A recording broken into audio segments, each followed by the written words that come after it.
네, 이번 강의는 한국전쟁에서 궁궐과 그 사찰을 지켜낸 사람들이라는 주제로 강의를 하겠습니다. 한국전쟁에서도 상당히 많은 문화재가 파괴됐고 또 이 불에 타서 없어져 버렸습니다. 그러나 그 중에 이렇게 그 전쟁 중에서도 이렇게 궁궐과 사찰, 이렇게 우리나라의 아주 훌륭한 건축물들을 지켜내려고 노력했던 사람들이 있습니다. 한국전쟁은 그 1950년 6월 25일 새벽 4시에 그 북한군들이 아주 총공격으로 38도선에서 우리 남쪽을 향해서 쳐들어왔었죠. 그래서 아주 그 다급해진 그 남한 정부는 유엔에 그 도움을 요청했고요. 그래서 7월달, 바로 다음 달인 7월달에 유엔 그 군들이 이제 그 사령부가 만들어지고요. 또 그 우리가 갖고 있던 국군의 어떤 지휘권들도 유엔 사령부로 이제 넘어가게 되고요. 막 이렇게 아주 급박하게 움직여 던 때가 바로 한 3개월 정도 됐던 것 같습니다. 그래서 그 9월 달인가요? 그렇게 이제 그 9월 달 돼서 우리가 이제 다시 또 9월 28일 날 수복을 하게 되는 것이죠. 이렇게 아주 그냥 급박하게 이 남쪽 끝까지 또 내려갔다가 다시 또 서울을 수복하고 막 이러한 것들이 이제 그 이루어졌던 아주 서울에서 아주 많은 그 어떤 그 파괴와 또 시가전이 일었던 곳이 바로 또 서울이기도 합니다.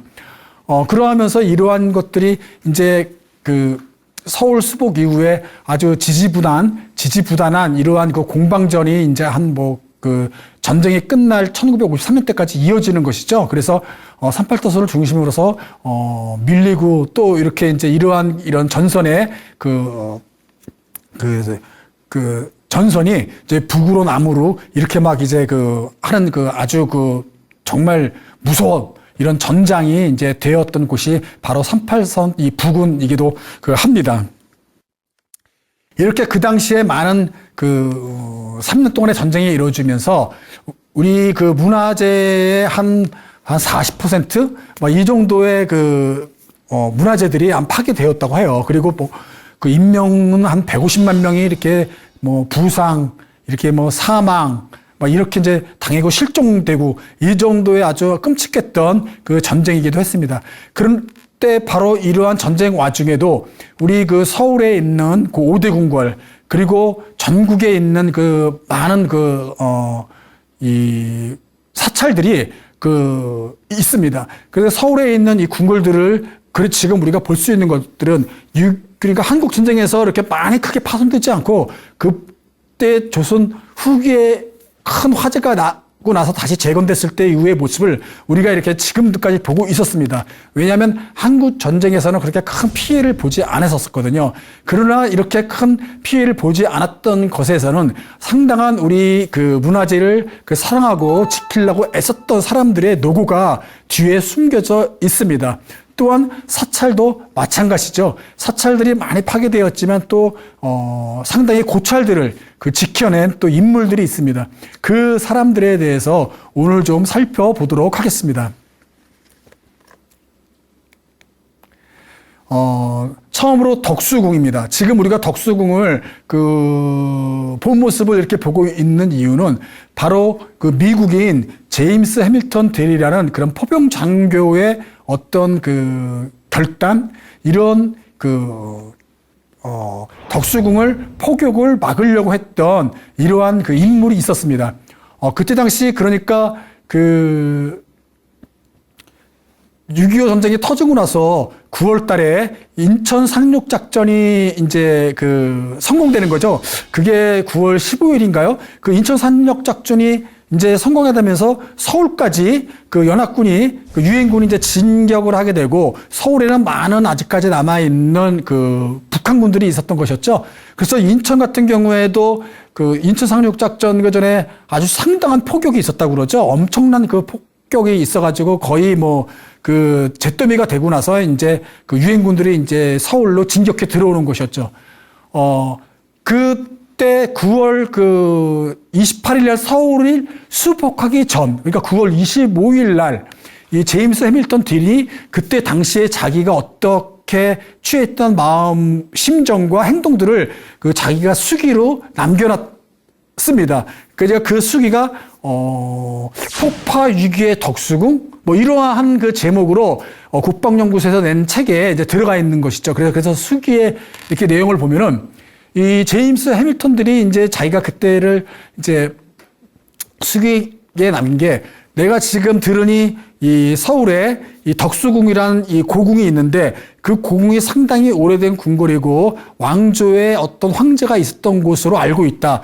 그런데 그 궁을 내가 포격을 하지 못하도록 하고 기다렸다가 그 북한군이 나왔을 때 그 궁에서 나왔을 했던 것을 나는 지금도 너무너무 잘했던 행동으로 나는 생각하고 있다. 이러면서 자기 상당히 자랑스러워하는 어떤 그런 그 내용들이 있는 것인데 이제 거기에 이제 그 내용들을 보면은 그때 당시에 이 관측소 그러니까 어떤 포격을 가하기 위해서 이 관측 부대가 먼저 이 적군들의 정세를 파악하는 것이죠. 그런데 이 덕수궁에 막 수백 명의 북한군들이 이제 집결하고 있었나 봅니다. 그러니까 덕수궁 안으로 이제 북한군들이 계속 집결하고 있는 것을 관측소에서 관측장교나 이러한 그 사람들이 이제 그것을 보고서 이제 포격을 개시를 이제 명령을 때리면은 이제 포격을 가하게 되는 거죠.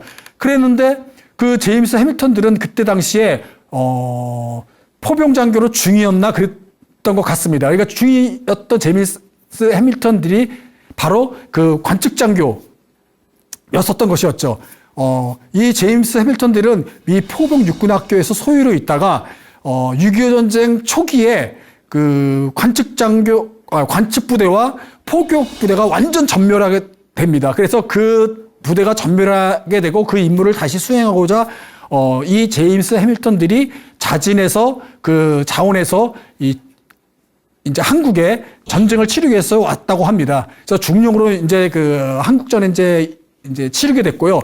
그래서 관측장교로서 임하면서 그때 이제 보훈이 덕수궁에 많은 그 북한군이 집결해 있고 내가 여기서 그 관측했던 그 결과로서 포격부대에 연락을 하면 포격부대가 이제 포격을 하게 되면 이 덕수궁이 파괴되는 것을 자기가 저지르게 되는 어떤 그런 가책 뭐 이런 것을 느꼈기도 했고 또 한편으로는 이 어떤 문화유산인 덕수궁을 갖다가 이런 전쟁 포화 속에서 무너지게 하고 싶지 않았던 모양인 것 같습니다. 그래서 자기의 그 상급관인 대위에게 같이 상의를 했는데 이 상급관인 대위 앤더슨 대위에게도 자기의 뜻과 마찬가지로 이 북한군이 인민군이 덕수궁에서 빠져나와서 다른 곳으로 이동하면 그때 포격을 이동하는 북한군에게 하자라고 이제 하고서 기다렸다고 합니다. 그래서 결국 시간이 계속 지나니까 이제 인민군들이 덕수궁에서 빠져나와서 동쪽 을지로로 빠져나갔을 때 그래서 덕수궁에서 좀 많이 나갔을 때 그때 포격을 가해가지고 인민군들을 몰살시켰다고 합니다. 그렇게 해서 덕수궁이 지켜지게 됐던 하나의 그런 그 자기의 자랑스러움의 어떤 그런 긍지를 그 수기에 남겨놨던 것이었죠. 그러면서 또 이 제임스 해밀턴 이 딜은 이렇게 자기가 이렇게 이제 그 궁을 포격을 맞고 이렇게 남겨두는 것은 어떠한 그 옛것에 대해서 남겨둠으로 인해 가지고 그때 당시의 역사를 현재의 눈으로 살펴보고 다시 또 그 새로운 나라를 만들려는 그러한 하나의 문화유산이다. 뭐 이런 어떤 그 자기 나름의 또 어떤 역사 철학관이 또 거기에 이렇게 막 써 있기도 합니다. 그래서 이렇게 해서 덕수궁이 살아남을 수 있었던 이러한 하나의 사례로서 덕수궁이 이제 지켜지게 됐던 것입니다. 또 한 분은 김용주라는 주일공사입니다. 그때 당시에 그 주일공사였다고 합니다. 종묘와 궁궐이 지금 우리가 이렇게 그 원래의 모습을 그 보존하고 지켜질 수 있었던 것은 또 이 김용주라는 주일공사의 공이 엄청나게 큽니다. 왜냐면은 인천 상륙 작전을 그 유엔군이 이제 성공하고요. 그리고 인천의 어떤 주변부를 폭격으로 아주 그냥 불바다를 만들고 계속해서 진격해서 이제 서울에 근접했을 때 아주 그 용산 뭐 그쪽 지역에 그 많은 시가전이 이제 이루어졌습니다. 그리고 그 또 전에도 이미 이 용산이나 마포 이쪽은 거의 폐허가 됐었죠. 왜 그러냐면은 우리도 그때 6.25 그 한국전쟁이 발발했을 때 초기를 보면은 우리 한국 정부는 이미 한강다리를 건너가지고 피난 갔죠. 그리고 한강다리를 폭파시키고 그 서울 시민들은 이제 한강다리 아래에 뭐 그 부교나 부서진 다리들을 막 그 목숨 걸고 건너서 그 피난 가지 않았습니까? 그랬을 때 이 용산에 그 조선서적 인쇄 공장이 있었습니다. 그 조선인쇄 주식 회사에서 그 공장에서 우리 그 화폐를 그 찍어냈었거든요. 근데 그걸 남겨두고 갔었기 때문에 이 서울이 이 북한군에 의해서 지배받게 됐을 때 이 화폐를 계속해서 그들이 찍어내가지고 아주 심각한 사회적 문제가 일어났었습니다. 자, 그러니까 거기를 유엔군이 폭발을 시켰던 것이거든요. 그래서 거기를 폭파시켜서 용산의 뭐 이천동, 후암동, 뭐 그 마포의 그 공덕동, 도화동 이런 데가 아주 그냥 다 아주 잿더미가 됐던 것이었죠. 그때 당시에 뭐 마포구청, 거의 용산구청, 그 역사철도 그 관, 그리고 아주 많은 어떤 그 철도건설 그리고 화폐를 찍어냈던 그 조선서적 인쇄 공장 아주 그냥 쑥대밭이 됐었습니다. 그리고 나서 이제 서울로 이제 거의 들어오는 곳이었죠. 그렇게 이제 들어올 때 이제 이 서울도 초토화 폭발을 하고 나서 이제 유엔군이 들어가는 것이었죠. 자, 그런 어떤 그 전략들이 이미 주일공사로 그 있었던 김용주의 귀에도 들어가게 됐던 것입니다. 그러니까 그 김용주는 이 서울이 초토화되는 것을 막고자 애를 썼습니다. 그래서 메가더 장군에게 이제 면담 요청을 하고서 만나게 됐습니다. 그래서 이 인천에 상륙작전하면서 인천이나 그리고 이 용산 쪽이 그렇게 이제 막 초토화되는 것을 보면서 서울도 이 중심가 시청을 중심으로 해서 이제 그 폭격이 가해지면 이제 우리의 고유의 문화재들이 다 파손되고 파괴되는 것이 이제 안 되기 때문에 이 메가더 장군을 면담을 요청해서 만나서 이 서울 수복 작전의 전략을 변경을 요청하게 되는 것이죠. 그래서 이 면담을 하러 갔고 이제 내가 이러한 것을 어떻게 하면 초토화시키지 않고 서울을 수복하는 어떤 것을 이제 제시를 하게 되는 것이죠. 그래서 메가더를 만났고 메가더가 들어보니 어느 정도 그래도 이런 김용주의 설득력이 이제 먹혀들었나 봅니다. 그래서 이 히키 참모에게 그 당시 히키 참모장에게 한번 검토해봐라 라고 이제 얘기를 했던 것이었죠. 그래서 그 참모장하고 이 김용주하고 서울시의 그 지도를 펼쳐놓고서 이렇게 이제 어디를 폭격 안 하고 뭐 이런 것들을 이제 막 정하게 됐던 것이었죠. 그래서 맨 처음에는 이 김용주는 참모장에게 이 숭례문, 뭐 덕수궁 이렇게 이제 몇 군데를 막 찍으면서 서울에서 여기는 폭격을 하지 않도록 그렇게 이제 부탁을 했다고 합니다. 그러나 이렇게 해서는 좀 아닌 것 같아가지고 다시 이제 정동에서 선을 쫙 그어서 이 숭례문, 이 남쪽에 그 숭례문 아래로 갔다가 다시 또 쭉 올라와가지고 이렇게 퇴계로 있는 쪽으로 이렇게 방울령의 모습으로 지도에 선을 그어줬다고 합니다. 경계를. 그래서 그 아래 남쪽, 그 위로는 절대 폭격이 되면 안 된다라고 하니까 유엔군 참모 본부에서는 이거는 전략상 있을 수 없다. 이거는 어떻게 말이 안 되는 거고 다시 해야 되겠다. 다시 짜야 되겠다. 안 되는. 그래서 다시 이제 선을 그었다고 합니다. 그러니까 김용주가 다시 정동에서 쭉 선을 그어가지고 다시 이제 을지로로 걷답니다. 그러니까 이것도 이제 받아들이지 않았다고 해요. 그래서 다시 또 정동에서 쭉 선을 그어가지고 청계천으로 거서 그렇게 이제 협의를 했다고 합니다. 그래서 이 정동선에서 청계천으로 이제 기준선을 경계선을 정해서 이남과 이북. 그래서 이북으로는 북쪽 지역으로는 폭격이 있지 않도록 이렇게 좀 전략을 짜달라라고 요청해서 그것이 받아들여졌기 때문에 지금 서울에서 이렇게 청계천 위로는 폭격이 가해지지 않은 겁니다. 그러니까 시가전 때 이렇게 피해가 되고 파손이 됐지만은 바로 청계천 아래로 그러니까 폭격이 됐을 때 종로길 그 서대문역에서 흥인지문 그 북쪽으로는 폭격이 되지 않고 최소의 어떤 피해만 입었던 이유가 바로 이렇게 김영주라는 이러한 그 주일 공사였던 분이 메가더에 요청을 해서 참모들과 함께 그 서울의 어떤 그런 그 폭격 그 작전을 갖다가 변경시켰던 이유에서 이렇게 지금의 우리가 청계천 위쪽으로의 모습들의 문화재, 궁궐과 어떤 종묘나 이러한 것들을 우리가 온전하게 지금 볼 수 있었던 것이었죠. 그때 폭격이 만약에 됐더라면 아마 군사상 어떤 전략상 그런 어떤 문화재들보다는 먼저 전쟁에서 이겨야 됐기 때문에 그렇게 부차였었던 것이었죠. 그래서 아마 그때 당시에 그 메가더 장군에게 이러한 요청이 들어가지 않고 그 참모들과 함께 작전이 변경되지 않았다면 아마 다 파손되고 아마 또 새롭게 지어질 수 있었습니다. 자, 그때 당시에 이런 모습, 김영주의 어떤 주일공사와 제임스 해밀턴 딜의 모습입니다. 그러니까 나중에 이제 이렇게 이제 월간 문화재 사랑의 이제 문화청에서 발행했던 그런 잡지에 실렸던 이런 두 분의 모습이 같이 함께 있길래 이제 한번 올려봤고요. 이렇게 그 김영주의 이제 그 모습이 이제 있습니다. 그리고 제임스 해밀턴 딜충이었던 그 모습이죠. 그래서 이렇게 또 나이 들어서 나중에 나이 든 모습의 그 사진이 있습니다.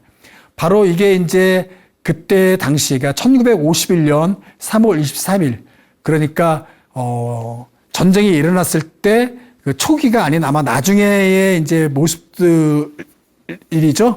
휴전이 이렇게 막 이제 3월 달에 있었으니까 1953년에 휴전이었고 이때는 휴전이 아니었죠. 1951년이니까 그 전쟁이 일어나고 이제 한 8, 9개월 지났을 때 모습이죠. 그러니까 서울의 정경에서 명동과 충무로 일대 이제 사진인데 이렇게 많이 아주 폐허된 모습을 우리가 사진으로도 확인할 수가 있습니다. 한국 전쟁으로 폐허가 된 그 경복궁 앞 세종로 일대 모습입니다. 50년대 사진이에요. 그러니까 저기 경복궁 광화문에는 없고 총독부 건물이 있죠. 그 총독부가 있고 앞쪽으로 종로거리 앞쪽으로 해서 이렇게 폭격돼 가지고 거의 잔해가 있고 잔해만 남아 있고 위로는 파괴된 건물이 몇몇 있지만은 그 위쪽으로는 좀 건물들이 건재해 있는 모습을 우리가 확인할 수가 있습니다. 이거는 또 폐허가 된 종로 일대의 모습이죠. 종로 아래쪽은 이미 다 폐허가 됐고 위쪽에 그나마 민가들이 그나마 좀 남아있던 모습을 우리가 볼 수가 있습니다. 이렇게 북쪽으로는 폭격이 가해지지 않고 아래쪽으로 폭격들이 이루어졌습니다. 자, 이렇게 6.25 때 이 종묘와 궁궐을 지키고자 노력했던 사람들이 우리가 이제 있다는 것을 좀 알고 또 궁궐이나 이렇게 이제 종묘를 가서 보시면은 우리의 노력뿐만 지금 문화재를 보존하고 보호하는 수많은 많은 사람들이 있었지만은 한국 전쟁 때도 자기들의 어떤 노력이 있었던 외국인들과 우리 한국인도 볼 수가 있었습니다. 또 이 전국에 있는 사찰 문화재는 아주 상당히 많이 파손됐습니다. 그러니까 이 조기종에서 한국 전쟁이 끝나고 나서 이 전쟁으로 인해서 피해를 본 사찰 문화재에 관련돼서 조사해서 낸 책자가 있습니다. 그 책자에 따르면은 강원도 지역에서 이 사찰을 피해를 봤던 그러한 게 한 40%? 40%에서 45% 이상이 이미 폭격이나 그런 것으로 인해서 파괴되고 없어졌다고 합니다. 그리고 또 파괴된 것 중에서 약 49%가 누구에 의해서 이게 파괴됐냐면은 한국군과 그리고 유엔군에서 파괴됐다고 합니다. 그러니까 전쟁이 이루어지기 때문에 이 사찰이라는 곳이 그 중공군이나 인민군의 어떤 그 주둔지가 될 수 있고요. 또 보급기지가 될 수 있기 때문에 이제 그 후퇴를 경우 이제 그 파괴를 하게 되는데 그렇게 해서 우리 한국군이나 유엔군에 의해서도 거의 한 50%가 파괴가 됐다고 합니다. 이제 그때 당시 어쨌든 어떤 그 적들에 의해서 파괴된 것도 있었지만 우리 아군에 의해서도 많이 파괴가 됐던 것은 사실이기도 합니다. 이러한 가운데서 이렇게 전쟁의 어떤 소용돌이 속에서 그럼에도 불구하고 이 사찰의 우리의 고찰들을 지키려고 자기의 목숨을 걸고 애썼던 이러한 분들도 있습니다.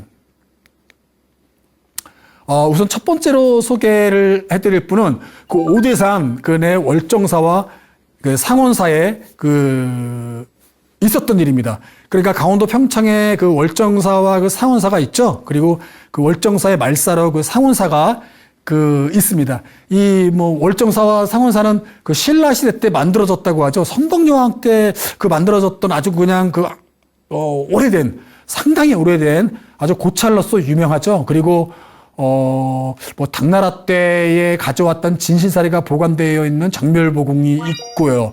그리고 또 우리나라에서 가장 오래된 법종, 상원사의 동종이 또 여기에 있죠. 이러한 아주 문화재에서도 국보로서 아주 고찰 중에서도 고찰이 있고 또 이 범종도 아주 상당한 그러한 오래된 것으로서 유명한 이 동종도 있는 절이 바로 상원사입니다. 그러니까 우리 국립경주박물관에 있는 성덕대왕 신종인가요? 에밀레종이라고 불리우는 그 종보다도 70몇 년을 앞섰던 종이 바로 상원사에 지금 있는 그 종이라고 하죠. 그래서 아주 비천문가인가요? 이렇게 막 날라오를 듯한 이러한 이 춤을 추는 그런 모습들도 그 안에 들려주셔서 아주 유명한 종이기도 하죠. 아주 이렇게 오래됐던 종이었는데 이 종이 지금도 우리가 볼 수 있었던 것은 바로 제가 이제 앞으로 이야기하려고 했던 이러한 분들의 노력에 의해서 지금도 우리가 보고 또 이제 감상할 수 있었던 것이죠. 이 상원사의 옛 모습은 저러한 모습으로 오래전에 이제 있었다고 하고요. 이 상원사의 범종이 바로 이제 지금 가장 우리나라에서 오래된 종인 것이죠. 처음에는 이 종이 그렇게 오래됐었고, 이렇게 신라시대 때 이렇게 이제 만들어져서 지금까지 보존될 수 있었던 이유는, 세조 때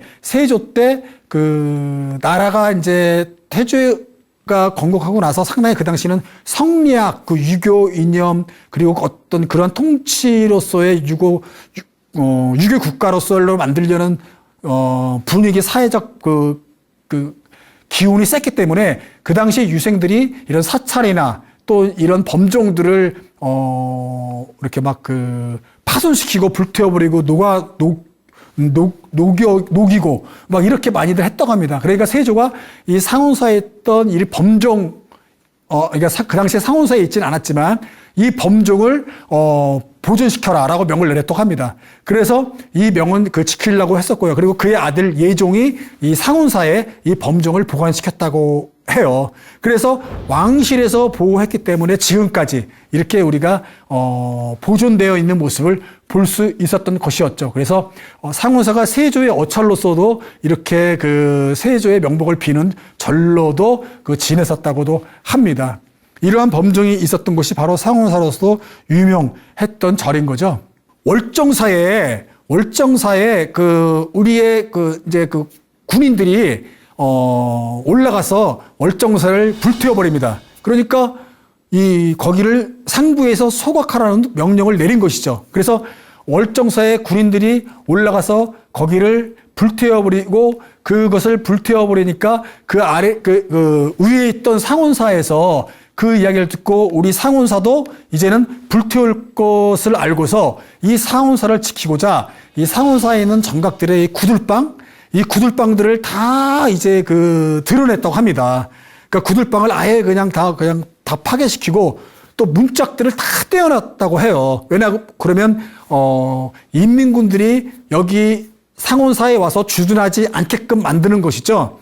그러면은 우리 국군들도 여기를 소각시키지 않을 거라고 생각을 하고서 상온사에서 아주 그냥 온돌 구조를 다 없애고 문짝도 다 떨어뜨려 버리고 이제 했던 것이었죠. 이제 그렇게 해서 했는데 우리의 국군들이 군인들이 또 상온사에 이제 도착을 했던 것이죠.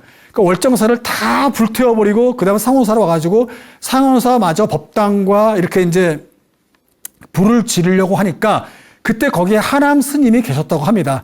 모든 이런 대중들과 또는 거기에 많은 살았던 사람들이 이미 피난을 다 갔는데 하남 스님은 가시지 않고 상온사에 머무르면서 있었다고 해요.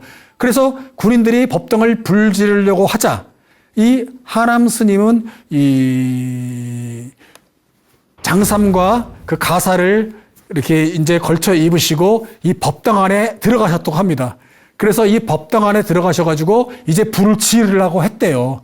그러니까 이 군인들이 이제 불을 지르지 못하고 이제 나오시라고 하니까 하남 스님은 나는 나가지 않을 테니 불을 질러라. 그러면 너희도 좋고 나도 좋다. 왜 나는 좋으냐?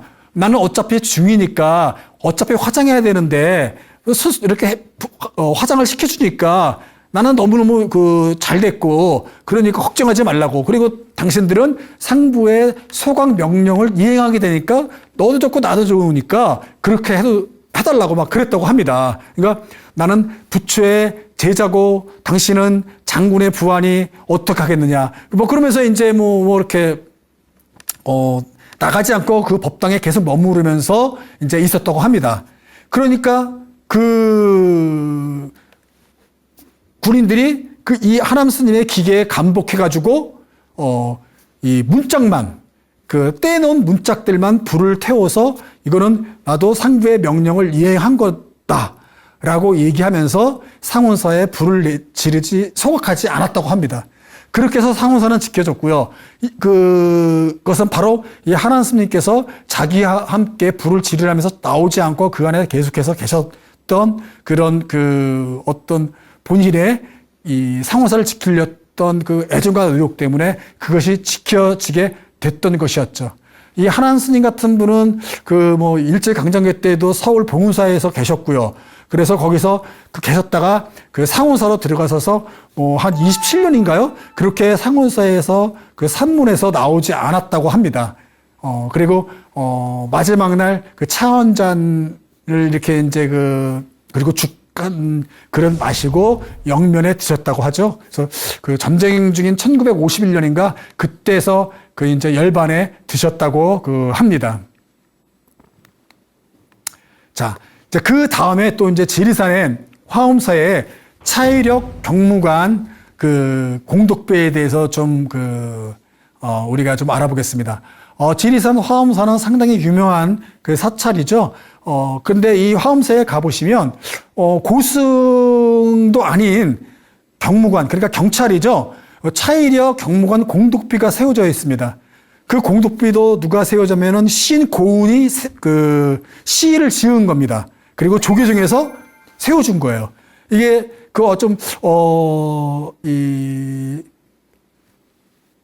전쟁 중에 차이력은 전투경찰 때 연대장인가 이렇게 이제 제2연대 연대장의 어떤 그런 신분이었었죠. 그래서 빨치산 토불대 대장으로도 유명했던 사람이 바로 차이력입니다.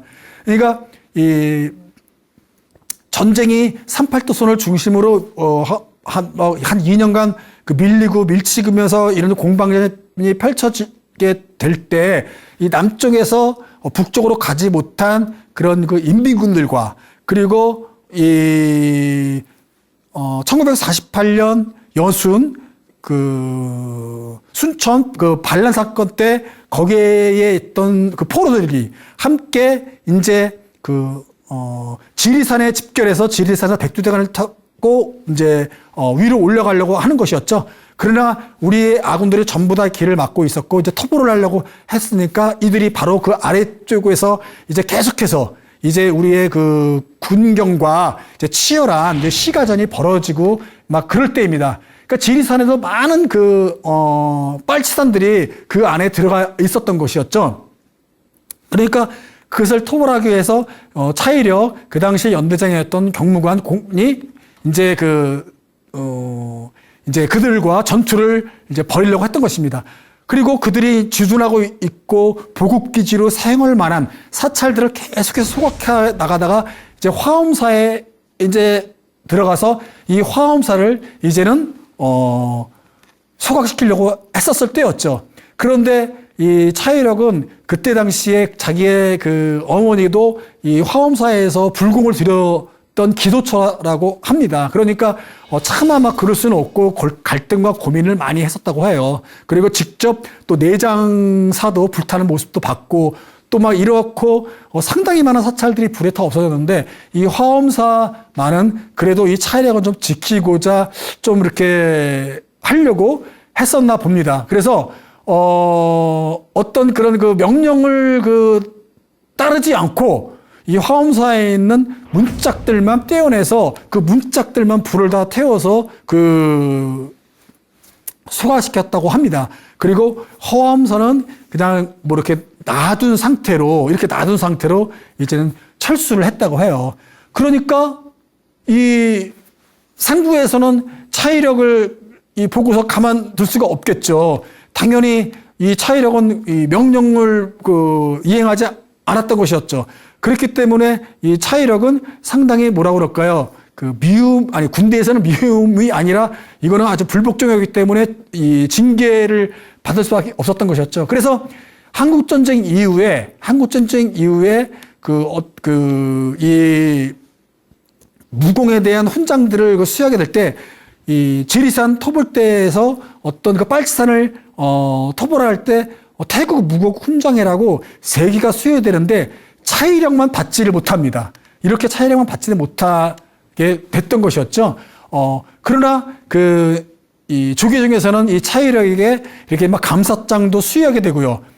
하여튼 조계종에서 이렇게 이제 나중에 이렇게 공덕비를 또 이제 만들어서 화엄사에 이렇게 이제 세우게 됐던 사연이 됐던 것입니다.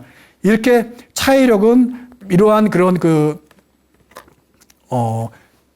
지리산에서 빨치산들을 토벌했던 아주 유명했던 사람이기도 하거니와 또 화엄사를 지켜낸 명령을 불복종하고 자기의 소신과 신념으로 해서 지켜냈던 분으로도 유명하고 또 하나의 재밌는 또 유명한 또 하나 일화가 있는데 바로 이 당시 빨치산 토벌대장 차이력을 사살시켰고 사살시켰는데 그 사람을 예우로서 대우해서 화장을 시켜준 거로 또 유명합니다. 그러니까 이 현상이라고 그 당시 빨치산 토벌대장으로 유명했던 사람이었죠. 이 사람이 여순 반란 사건에 이 포로들을 다 이끌고 또 그리고 이 지리산에서 빨치산 활동을 하고 있었을 때 이 차이력의 대원들이 이 현상을 이제 사살하게 되는 것이죠. 그리고 사살하게 돼서 경남 하동의 송림의 섬진강의 소나무 마을숲에 화장을 해서 태워서 거기서 뿌려줍니다.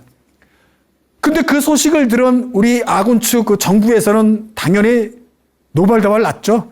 이 빨치산 토벌대장을 그렇게 예우해서 화장해서 스님들이 독경을 하게 하고 화장을 해서 뿌렸으니 그래서 차이력은 정말로 미움을 받게 되고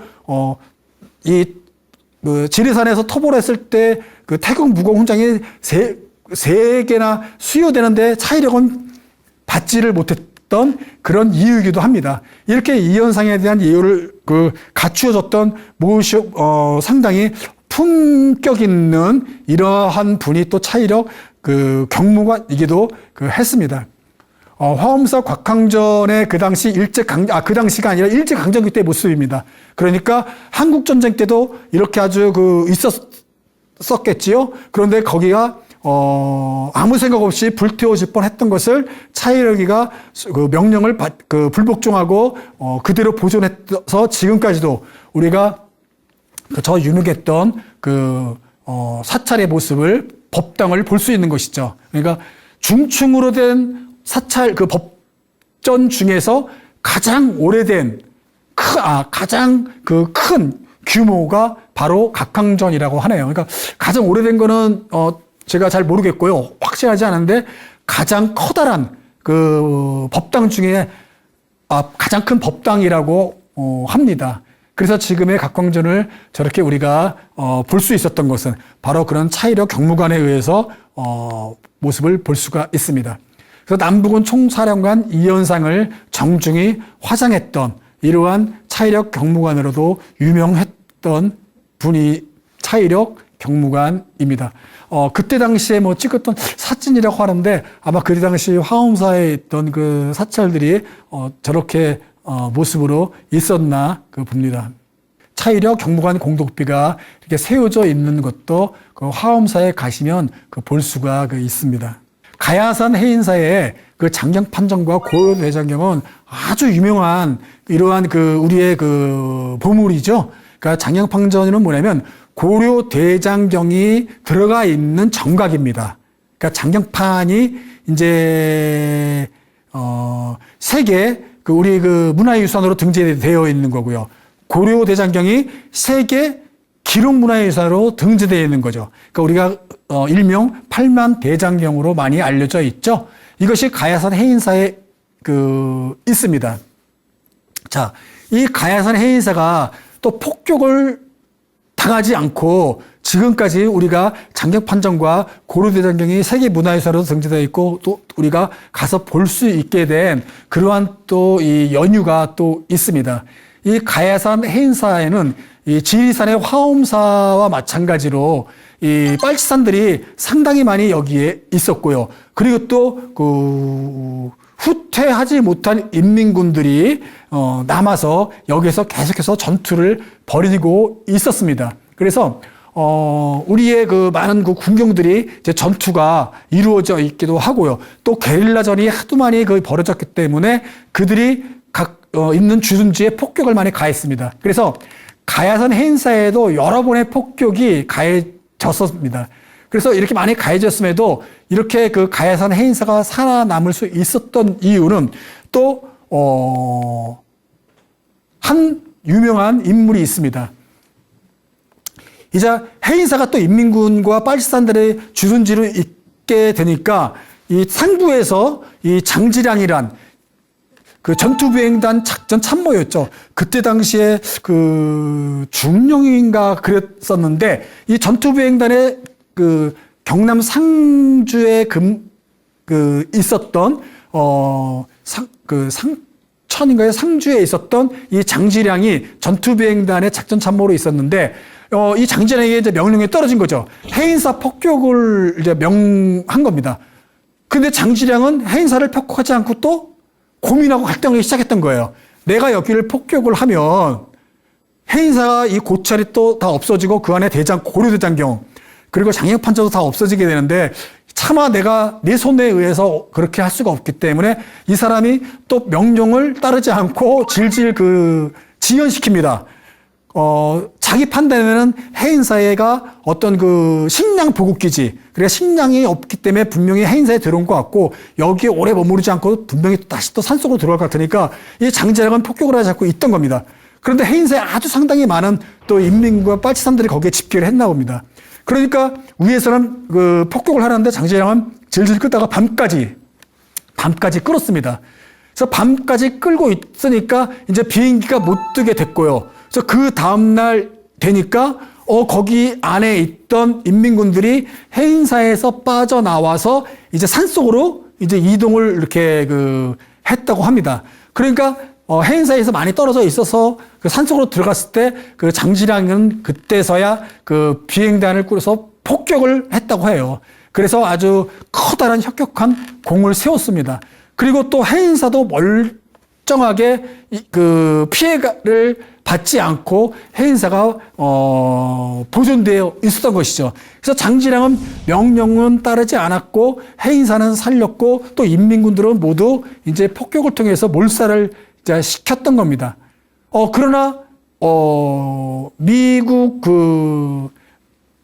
이 고문단 비행 고문단에서는 장지령의 명령을 따르지 않은 것에서 노발대발하고 어떤 명령 불복종으로 이 사람을 것을 그 당시에 이승만 대통령까지 보고가 올라갔다고 합니다.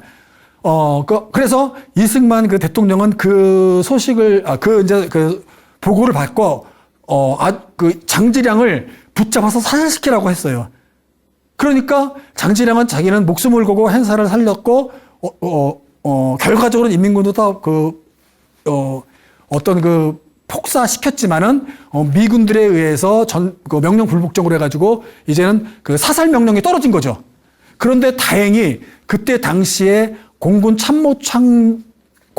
참모총장이었던 김정렬이 그 참모총장에 의해서 이제는 다시 이유에 대해서 듣고 나서 이승만 그 대통령께 다시 보고를 하게 되었던 거죠. 그래서 극형을 면하게 되었던 일화가 있습니다. 그렇게 해서 장지량은 어떤 자기의 목숨을 걸고 명령을 불복종하고 해인사를 결국은 살려냈던 이러한 또 이 군인이기도 하죠.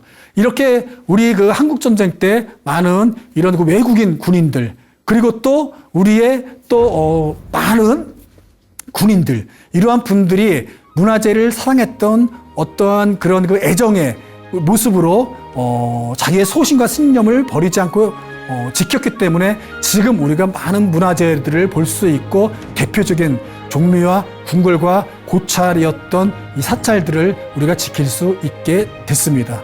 네, 강의 마치도록 하겠습니다.